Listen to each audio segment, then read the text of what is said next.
Hey gang, this is Vicky Kelly. I'm with Golden Rule Trades, and I want to show you how our trades went today. There is a reason that we stop early on Fridays, and let's walk through this today. Basically, the rule is if you get a good trade on Friday, you stop trading because everybody wants to go home from the weekend and it begins to chop kind of early. So we did have a setup that you could have tried to take and then would have gotten stopped out here.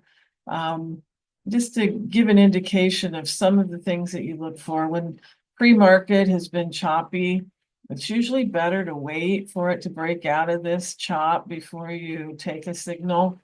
But again, I want to assume that the worst case scenario is still the best. And so I'm going to count that as a stop out. I wasn't able to trade this morning. I had to take my husband to a doctor's appointment. And so these are all what the system did, but not necessarily what I did. And so when this broke down, we would have then looked to see what our downside target would be. And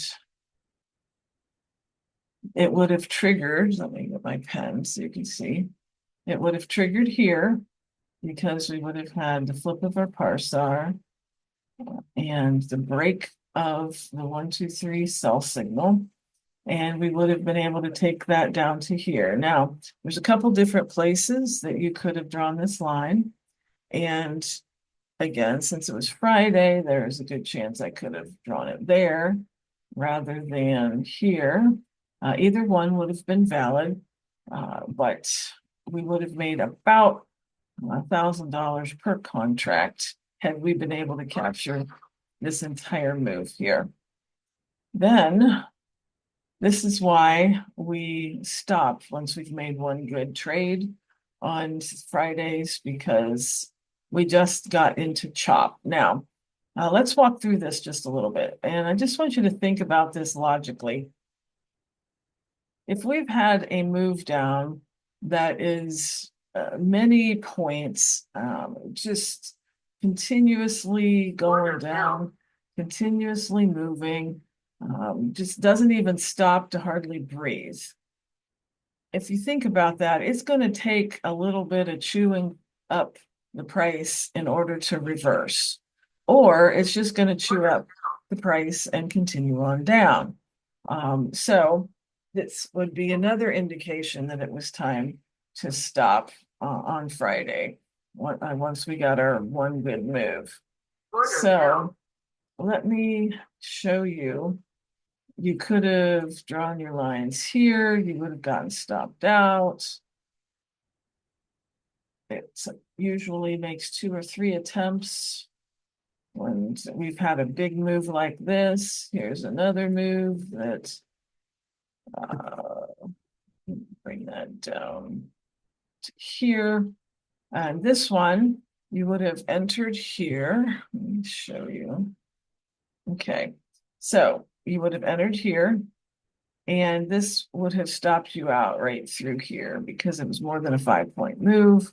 You could have re-entered here, and it came up through this line again and gotten out at your target.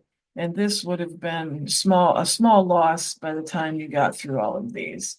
So minus 250, minus 250, and plus 475. We almost couldn't have made this one because it is 11:30 and we do not take any new trades after 11:30. But we would have gotten in on as this broke through on the 200 this energy level here and taken it to here. Again, there was a good chance you wouldn't have done that. So then you would have had a $500 loss between these two. Again, another reason why we stop early on Fridays. And so this is how the system did. You may or may not have been able to do that well because of things like slippage, which is where when you get in, they don't fill you at the exact price. They go up or down a little bit more. So this again would have been best case scenario. And we don't want to bet on everything being exactly perfect in a best case scenario. So it would have been better to stop with this move here and then stay out of the chop for the rest of the day. We are quickly coming to our webinar, and which will launch our live trading room. I'm looking forward to that, and we will get the details to you as soon as we have that nailed down. So I hope that you have a great weekend and good luck trading.